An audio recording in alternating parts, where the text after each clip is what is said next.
Okay, I want to start by saying that I'm sorry that I subjected you to that torture. I'm glad that it's over. But do I It's push all this to done. go forward? Yeah, We pass finished, it out. and everything should be easy peasy from here, hopefully. So I want to introduce our next speaker. This is again one of our own. This is Ronan Wankoop. He lives in Loveland, Colorado. This is his grandmother Nancy. She spoke at a meetup last year, a virtual one that we had. Everyone just loved her, so we had to invite her back. The topic she's going to talk about today, I think, applies to all of us in one way or another. Either if you are a family member, a person who has a child with special needs, or DYRK1A, or whatever the case may be, or even just everyday life. So I'll let her take the mic, and we'll go from there. Yeah, and I get to learn how to operate the mic with one hand and this thingamawabby that changes the slides with another, so be patient, please. A lot of what I am sharing today was shared last time, and people told me that they wanted me to do it again. I've added some things because things are a little different right now than they used to be. So we're going to go on. A lot of what I'm going to say you have in writing in your handout. And when you see me reading instead of writing, it's because I didn't want to have a senior moment and forget what I was going to talk about, so I wrote it all down. Can someone in the back row tell me if you can hear me? Oh, good, thank you. Okay, here we go. Yeah. Surviving and thriving, that's what we want to do, right? But that doesn't always seem like the case. But that is what we want to do. So, parenting and loving your challenging child while surviving and thriving.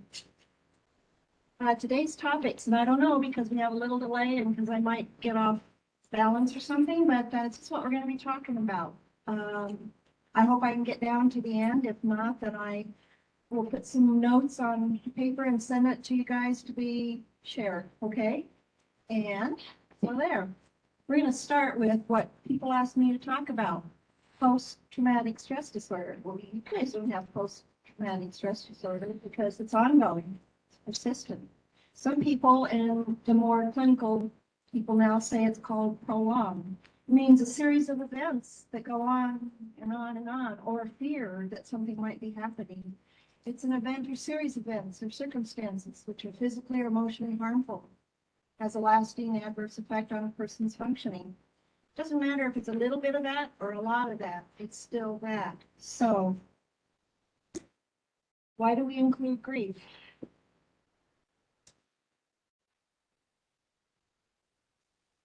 Trauma is fearful and stressful events that happen over and over. I already said that. Grief, even anticipated grief, is a partner of trauma. For some of you, it may be a grief about what might happen, what has happened, or it just might be grief for a dream that was lost, something that you didn't anticipate when you were looking at becoming a parent. Well, there's no right way or wrong way to grieve. To manage stress, to put trauma in a box and tie it up. You're not going to ever put trauma in a box and tie it up, but you can learn to manage these things. We have three basic kinds of trauma going on these days. One is personal trauma, yours. It's grief and significant stress. You use whatever word you think is right for you. Then there's the communal trauma, grief and stress. Within a community of families, you have a child with DYRK1A or another significant disabling condition. You have a community here that you share a lot of the good and a lot of the harm. But then what we also have now is what we call collective trauma, grief and stress. What's that? Well, the relentless pandemic, the escalation of war, the climate crisis. You can see it. Is there anything up there that I forgot to put? Or what happened this week? Oh, yeah. How about this week? Yeah. You probably don't get that last one, the spread word. I started teaching in the early 70s. I'm older than I look because of the brown hair, but it's white underneath. Yeah. So a teacher mentor told me in 72 that he had heard that an ancient philosopher had said, the spread word will be the end of civilization. I was a history teacher at the time, went into special ed not too long after that, but I couldn't believe it. This written word is what we live with. It's what created civilization, is what I thought at the time. I'm beginning to understand that, only it's not the written word, it's a spread word that does create a lot of trauma and a lot of grief and a lot of stress. Not just you, mom and dad, grandma, grandpa, but in your kids, your teenagers, the kids I get to talk with a little later on this afternoon. Spread word. What does that lead to? Chronic exhaustion. So, the causes of our grief are not in any order. They're different for everyone, and all that we are dealing with, entangled in a tidal wave, goes on and on and on. These sources of trauma entangle with each other, and we're often not sure which one we're worried about today, or will be worried about tomorrow. Yeah, we're exhausted, but we're partners in fatigue. Panic did a number on our kids, their relationships. Excuse me, did I say panic or did I say pandemic? The pandemic did a number on our kids, their relationships, their learning, their growth. Yeah, they're in recovery now, but it's still tough. The effects are still ongoing. We also have kids who are very aware of the violence in schools, neighborhoods, and they're attached to their media, which can be pretty interesting, pretty informative, pretty educational, and pretty damning, pretty hard. It becomes easy to forget last week's event or problem, and yet what we can do is hope. I want to tell kids as a therapist, I went from being a teacher to being a therapist and stuff like that, but when I tell kids, hope, hang on, pain ends, and it really does. One pain, another pain will come on, but pain does end. Hope, hang on, pain ends. Our shared experiences with the community gives us a sense of belonging. It allows us to learn from each other. Shared experiences can also extend the grief, though, and the fear and the trauma when something happens to another family pretty similar to ours. Anybody in this room experience that? Yeah, a lot of heads shaking. Yeah. Trauma and grief and stress are shared by all of you, by this community. But who else to better understand you, your child, and your family better than everyone in this room? Complicated grief, yes, it is. Shared, but it's different. It's similar because of different experiences. As important as it is to share our communal experiences, we get trapped or stuck in what has happened to others, good, bad, or terrifying. Becoming stuck becomes a problem that's hard to define, hard to solve, hard to manage. But there are skills that can help us become unstuck.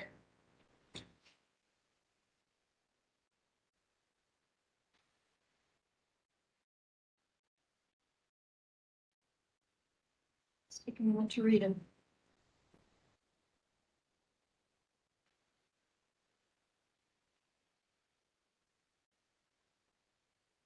When trapped or stuck in an emotion that's a problem, like I said, it's hard to define and to manage. But we can get unstuck. We can become flexible. By the way, I have favorite words in my brain. Flexible is number one. Being flexible helps us manage or even remove that stamp of depression and anxiety on our foreheads. It's not who we are. We are not depression. We are not anxiety. We have depression, and it comes and goes. Sometimes it lasts a long time. We also have anxiety.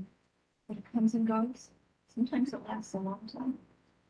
There's more to us, though, than those words. To survive, it is important to become more emotionally, mentally, and physically flexible. Not one definition. Knowing and recognizing those states of grief and trauma begins to build skills that we need.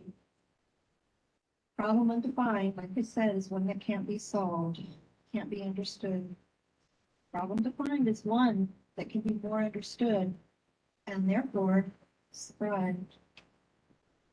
I'm going to start with surviving and thriving. To survive and thrive as a parent, to support your family, it takes training your mind, your heart, and your body all work together. They all support each other. You have to understand where those emotions come from, and this is especially helpful for emotions related to persistent, ongoing trauma and stress. This is also something good for kids to know.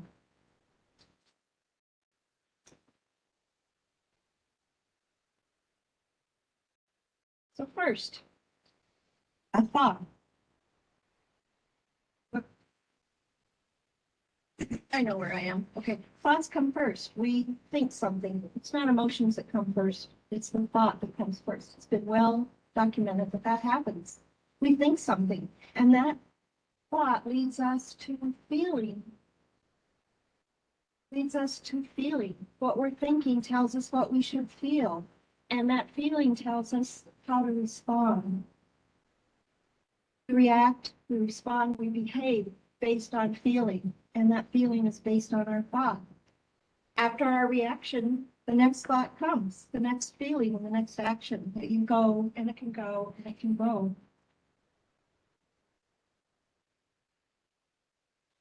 The real trick here is to balance your feelings with your mind and your actions, your body. It's a balance. Not one is more important than the other. Just recognize the order that they come in and balance them. So a thought reviewed, call it the second thought.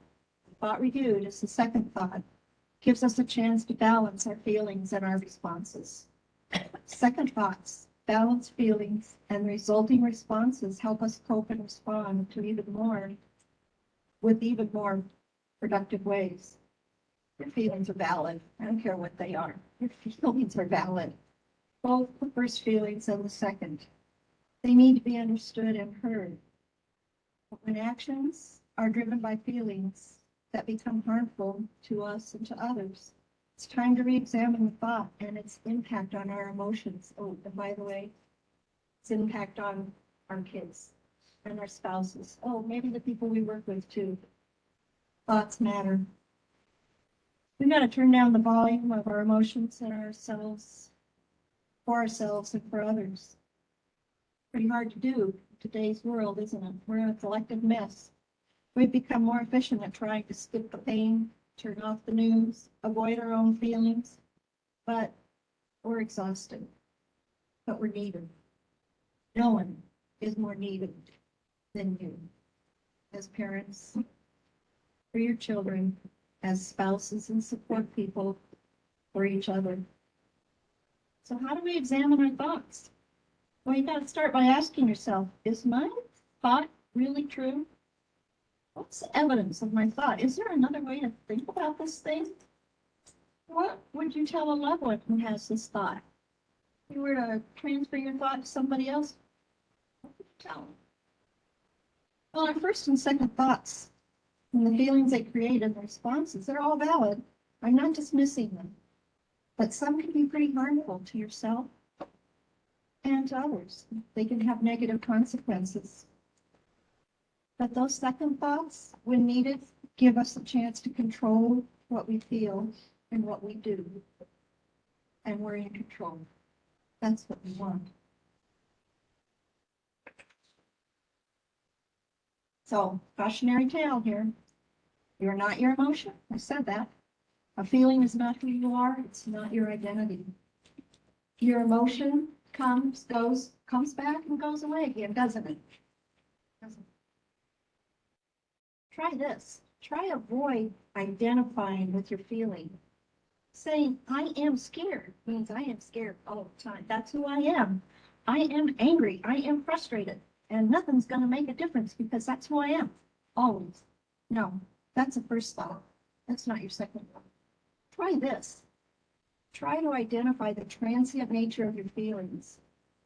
I feel sad. We know feelings go away, right? I feel overwhelmed. I feel anxious. This works for adults, and you know who else it works for? Our kids. How do you feel? I feel.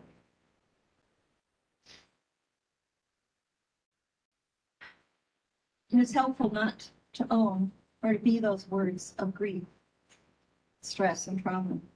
And it can be helpful to your loved ones. Because our thoughts, our feelings, and our actions, I'm going to say it again, affect everyone.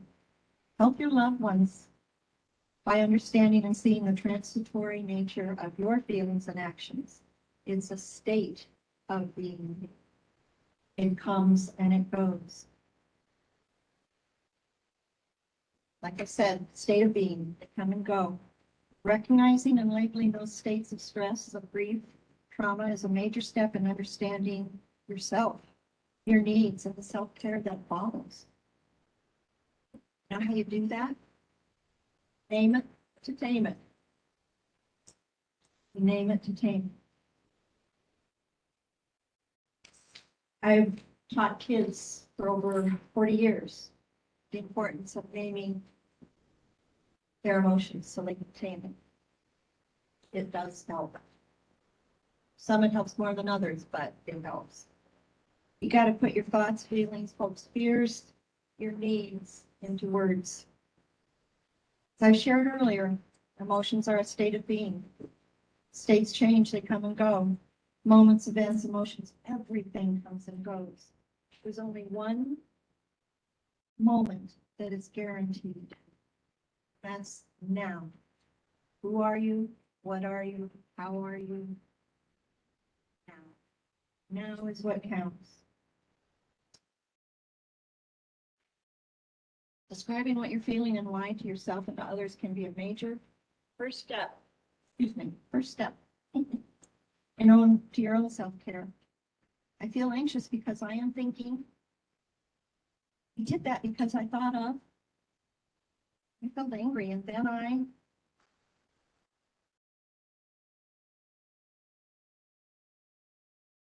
here's where it really matters. All humans go through this, but there's some of us that have a significant intensity, duration, or frequency of thoughts, feelings, and actions. And when you think, or your spouse thinks, that your feelings are intense and they happen all the time and they last forever, that's when it's time to get help, to talk to somebody, to get someone to help you name it, so you together can tame it.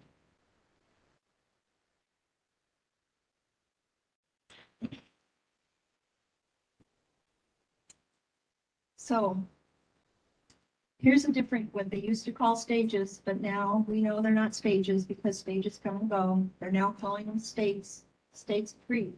But every one of these emotions we all have all the time. So it's not just a matter of grief, trauma, stress. We all have these. But when they're frequent, when they last a long time, when they're intense, then we can call it trauma, stress, and grief. So, anxiety, fear, bewilderment. For my child, for my life, for my other children, the what ifs that surround us all the time. It's anxiety. It's a fear of what's going to happen. Anger at myself for not doing what I should have done. Or anger at you for you not doing what I thought I should have done. Anger at the kids for not listening. There's a lot of things you can be angry about. A lot of things. Guilt. Bet you there's a few people in here that felt guilty about something they didn't do or something they did do. We all have them. But when that guilt begins to overwhelm what you can do, that's when you need to name it to tame it. Yeah, and then it leads to depression, heartbreak, hopelessness, grief, a sense it will never change. That happens. You know what else happens? It's all in a cycle. It all comes and goes. But we get to the point where we feel some acceptance. It's time to move forward. It's learning from each state that I've been feeling, each experience. It's the turning of a corner, a breath of air. It's hope.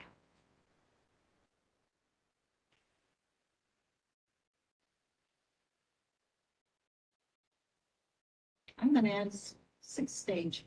It's not typically categorized in all the stuff you read, but I like it. Because the sixth stage is about finding meaning and value in what you experience and what you feel and what you do. Meaning and value. Part of acceptance, but it's also different. It's finding value. Helps you build your foundation to give, to live, to survive, and thrive. You've seen rocks piled before, haven't you? Yeah. Is that your foundation? Kind of could be wiped away by that little bit of flood there? Yeah, maybe. Hard to build that foundation, isn't it? It's when you're in a situation such as you and anyone else in this room is in. Well, I'm going to talk to you about the River of Calm. I may look old, remember hair pull it out a little better, but I'm an old river rafter, new kayaking. I've been on some really helpful rivers, and so I use rivers for my analogies. Be in a river of calm, and I didn't make this one up. This comes out of a book, which is a really good book for parents called The Whole Brain Child. It's on my list of recommendations at the end of this presentation. Sometimes when you're in a river, it can be the river of calm, but when you hit that rock wall, you know what it does? It knocks you into the chaos of an eddy, and then you swirl and you're out of control. The goal is to stay in the middle of the river, not to hit the rock wall, which is inflexibility, rigidity. It's to stay flexible, stay in the middle of the river so you can avoid the chaos of life. All we're going through now, how do we stay in the river of calm as much as possible? How can we do this? We can do this. It'll help build our foundation, as you are already doing, and it can help decrease the impact of trauma, grief, and stress. I've got a few rivers to show you here. Oh, maybe I'll go another page first. Yeah. Okay, looking at and accepting our feelings, thoughts, and actions allow us to develop and use skills to control what we can control and to accept what we can't control. The skills of self-care, working and supporting your spouse and others who support you, continually developing skills to parent your child with significant needs and your other children, that's part of your foundation, isn't it? You can't control when the next crisis or the next event will come for you or anybody else, but you can have a plan for what to do when that crisis or event happens. Keep forgetting to hit the button. Develop responses based on experience, yours and others, what you've learned here. The learned skills and the flexibility of thought. Here's my rivers. You know anybody who has a river like that? Yeah. There are people out there that like to make you think that's what their life is like, right? Beautiful. Calm, relaxed. Yeah, I've never been into a river like that. Rivers are more like that, right? Okay, that's more like what maybe you live through. You're in a constant rush of water, not too sure what to do next, but you got to do something to stay afloat. Yeah, could be you. Or maybe this is you. Coming home. It does. So, this is my favorite river picture. You see the raptor in the middle? Here's the rock wall. Here's the rock wall. And there he is. Because the rock wall's pushing him into the eddy over there. But, you know, they're looking at it. They're doing what they can to stay out of the eddy. And they probably will. They'll do what they need to do because they've developed the skills. I like these people down here. I think that's one or two rafts that are on the side. They're resting. They're taking a break. How many times do you get to rest and take a break? It's important. It really is. And there's a couple other people here without a raft who's watching everything. Maybe they're getting ready to learn how to run the rapids of their own lives. Navigating life is a lot like this, avoiding that rock of rigidity, the chaos of an eddy, staying in the middle. Sometimes the rapids are fast, sometimes they're slow. Just be ready for them.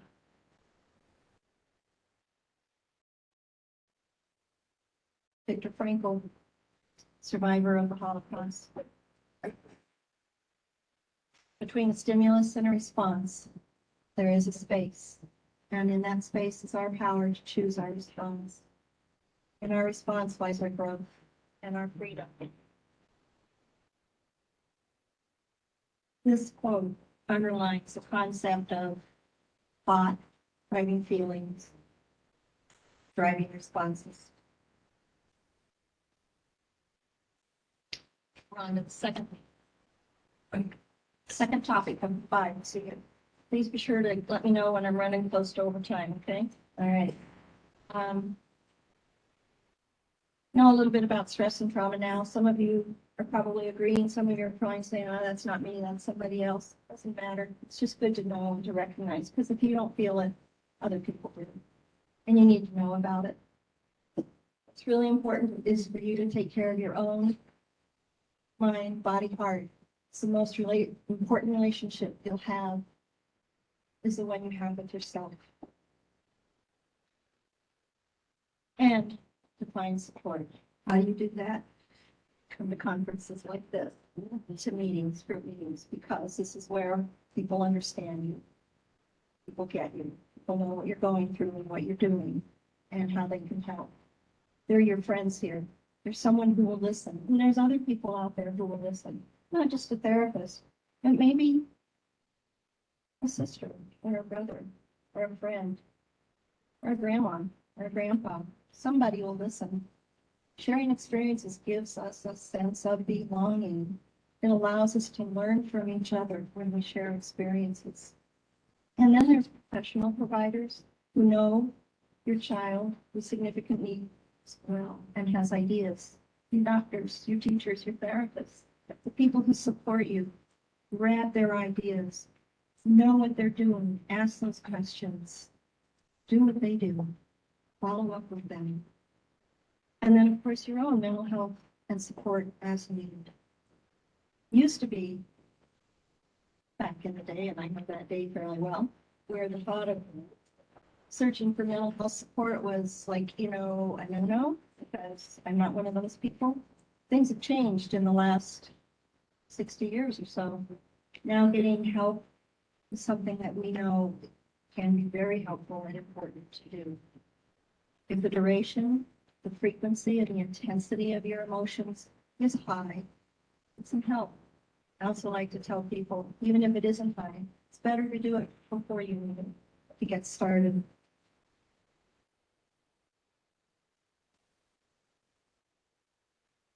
Here's another one of my favorite words, red. Supposed to work on the blue, so I made it all red. Focus on excellence and let go of perfection. Patterns can be very helpful as long as flexibility is always there when needed. How many in this room think that patterns in your life help you get through life? Yeah, more than a few of us. How many of you are really upset when the patterns don't work? I don't want to see hands on that. Just want you to know, okay, there we go. Yeah, that's where the word flexibility comes in.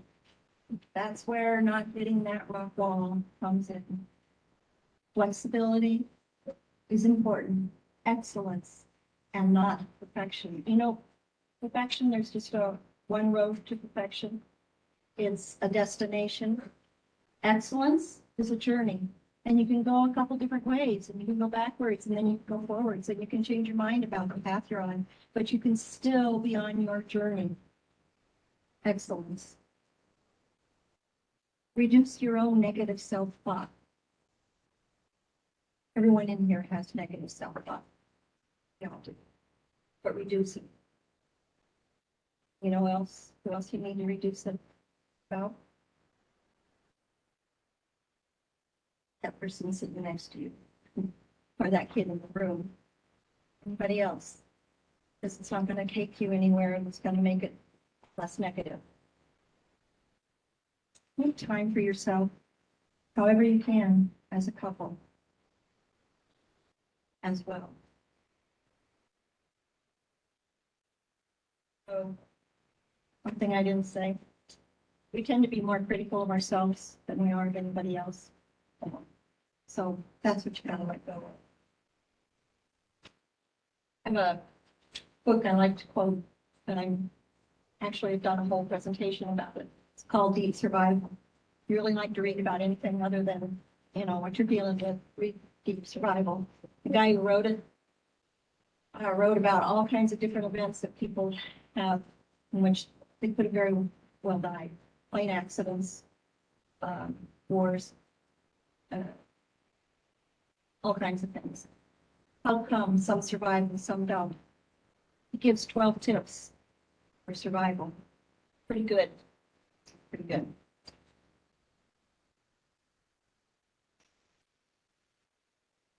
Focus on the now. Like I said, it's the only moment that's guaranteed. The only moment you can control.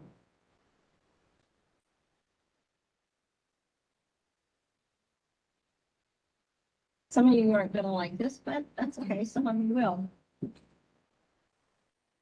Engage in taking care of yourself and strategies to reset your nervous system. That'll help you be able to manage your thoughts and impact your feelings and what you do. There's a lot of different things you can do. Some of them you might think are kind of hokey pokey. Some of them are pretty good. That deep breathing, you know what I love about watching my son play baseball? He's 7 years old. He backs up getting ready to bat. He's terrified of batting. And what he does is take a visible deep breath and then let it out and calms him down. Physiologically, it's a gift. Take those deep breaths. Take those deep breaths. But there's a trick. Breathe in through the nose, nice and slow and deep, and out through the mouth, nice and slow and deep. Fast and furious exercise, which is what I don't do. Short and intense is good, so they tell me, but you guys were in charge of that. Stretching your muscles. I saw you stretch your muscles, and I almost did it, but I thought I kind of scared the guy that was behind me and he went back and grabbed me on that chair. Stretch those muscles because that is a really important way to get your body to be focused on where you are. Temperature change. I have migraines. You know what my doctor told me? That get in the shower, turn on the hot water and then the cold water. Fast. Hot, cold, hot, cold. It resets the nervous system. You think it does it just for headaches? No. Take the hot water, and cold paths and on your neck or on your arms, in your wherever it is, and it just feels better. There are times when I just splash my face with cold water, and that helps me be more present. That paired breathing with increased muscle tension and then relaxation is also a good thing to do. But I'm going to show you my favorite. It's butterfly hug. Comes from EMDR type of therapy. Ready for this? Hands like this? Not like this. No. One at a time, because I want my left brain and my right brain to get in sync. So I'm talking to my left, right.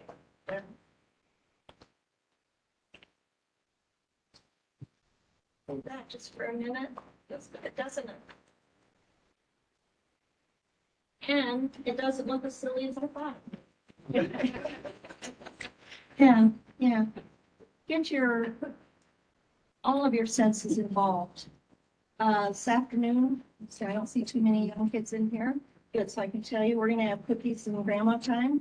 And before they're allowed to eat the cookies, they got to look at the cookie and tell me what part they think is the most engaging part that they want to eat. Okay, is it the raisin? Is it the chocolate? Is it just, whatever it is? Okay, so it's the vision. Okay, use all your senses. Then smell the cookie. Smell it. Touch it. Taste it. You're going to like that cookie a lot better. And it's going to calm things down. So engage all your senses. It'll help. Now we're on to the third one. Oh, no, we're not doing this one first. Gift of a crisis. With each crisis or mistake, every troubling event or even small event that we go through, we build confidence and strength that we thought we could never have.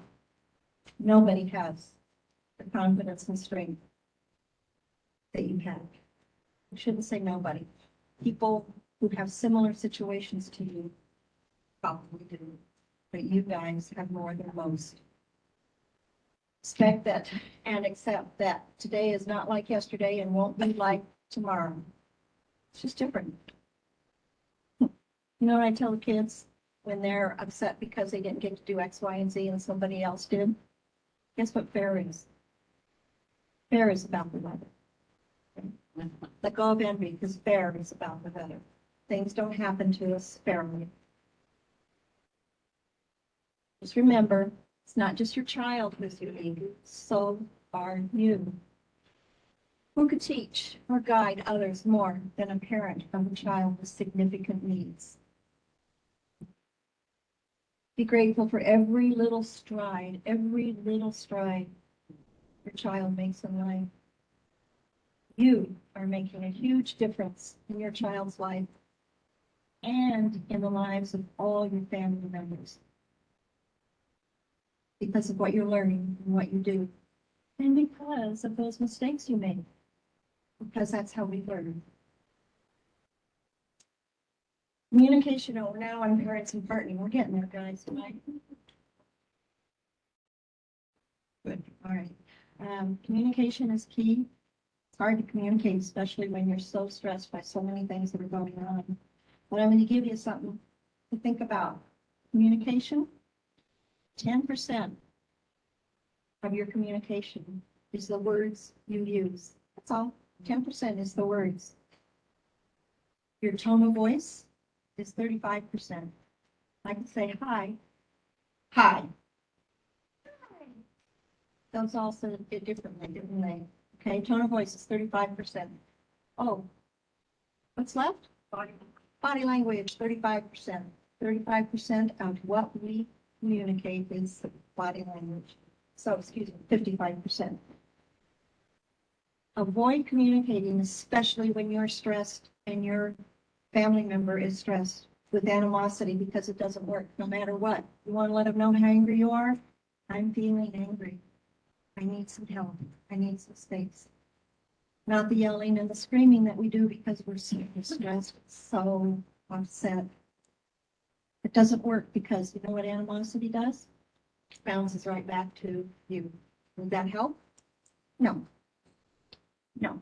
Trust me, I've tried. No, it doesn't help. So,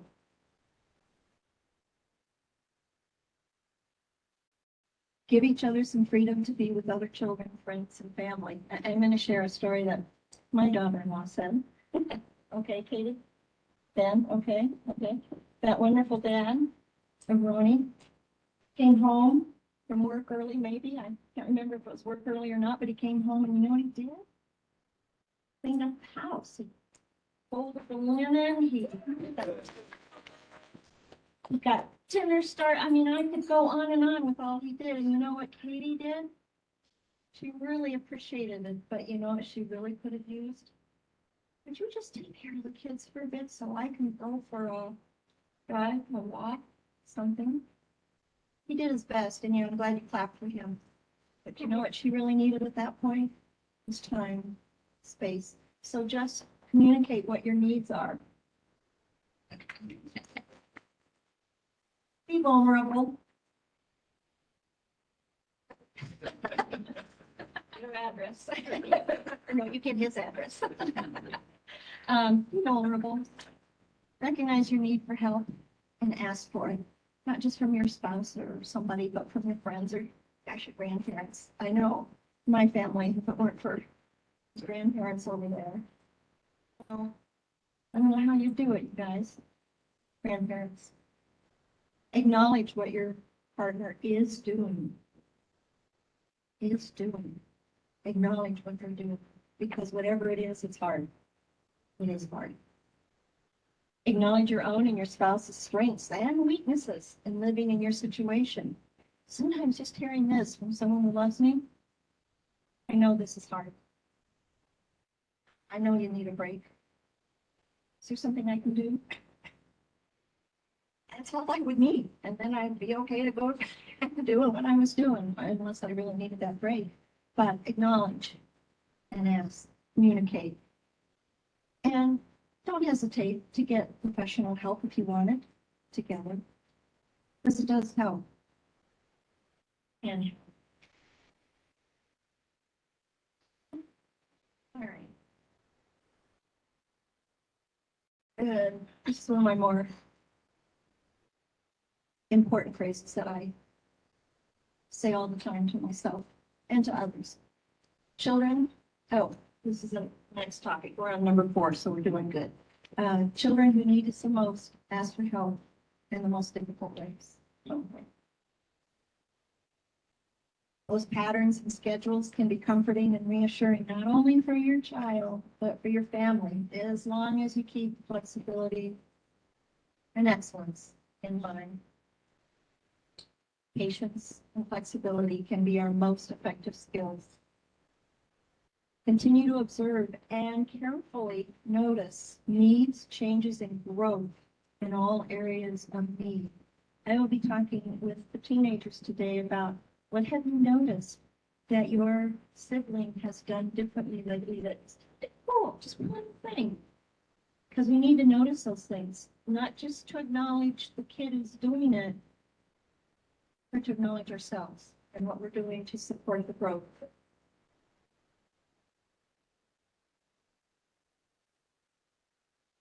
Small successes feed us hope and pride and happiness, gratitude.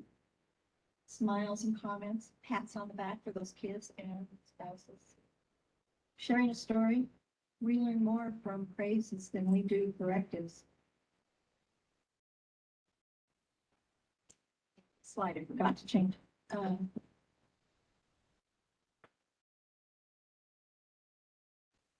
Seeking information, we've already talked about. Measure goals by effort, got that. For every corrective you give your child, give them, why did I say me? Because a typically developing child, and I'm not a researcher, I'm a practitioner. I've been at it, I think I already told you, for a few years. Even typically developing children, if you want them to make progress, give them 5 attaboys to every corrective. Because kids learn from praise more than they do from corrective. They learn a lot and they feel better about themselves. So as a teacher, when I was working with really difficult kids, I'd put a paper clip in my left-hand pocket, and every time I did a corrective for a kid, I'd put it in my right-hand pocket. I knew I owed that kid 10 praises or 5 praises for every paper clip I had in that right-hand pocket. It works. Works. Why did I pick 20? Because with all the teachers and providers I've spoken with and the experiences I've had with kids, the more significant the disability, the more the ratio needs to be. 1 corrective, 20 praises. That's going to get you a little further down the road than all of those correctives or redos. Have a safe plan in place and review it with your family. Review it frequently and make changes as your child, any of your children, change. Oh, those IEP meetings, I don't like to talk about those too much because I want you to know that back in the 90s when I was doing IEPs in public schools, they were 2 pages long. The second page was only signatures and rules and regs. The first page was divided into 4 boxes in which you wrote with the pen what the problem was, what we're going to do, how we're going to measure it, and what we need, in terms of supplies. Period. Today, it's a little more complicated, isn't it? Oh, yeah. Here's what I want you to know. IEPs for you are stressful. You know who else are stressful for? The staff, especially the teacher, and the providers. Review that IEP ahead of time. I know it should get to you before you have to talk about it. And when you meet with the teachers, you're going to have some things you need to say, but start out with the bun. So you know what I mean? The hamburger. The top bun on a hamburger, it's important to keep the hamburger together, right? The top bun, the starting, is a nice phrase. Thank you for your work. I really appreciated what you were doing the other day with Tommy. Thanks for your advice on this. Something that's going to open up the door to the teacher. I'm not saying being manipulative. I like it when people do hamburgers to me. And then you need the meat, right? Here's what I'm struggling with in the IEP. I don't understand what you mean by, and when are you going to start looking at, or have you already done that? So the meat of what